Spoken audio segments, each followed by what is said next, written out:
So macam mana Fik? Kita nak tunggu je ke sampai macam ada bunyi-bunyi pelik? Atau macam ada bau busuk? Atau macam-macam lagi lah yang macam-macam biasa? Kali ni lain sikit. Aku nak korang rasa tak macam selalu.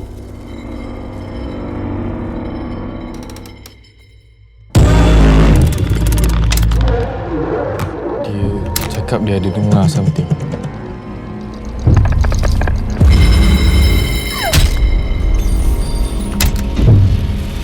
Macam ada orang kacau dia.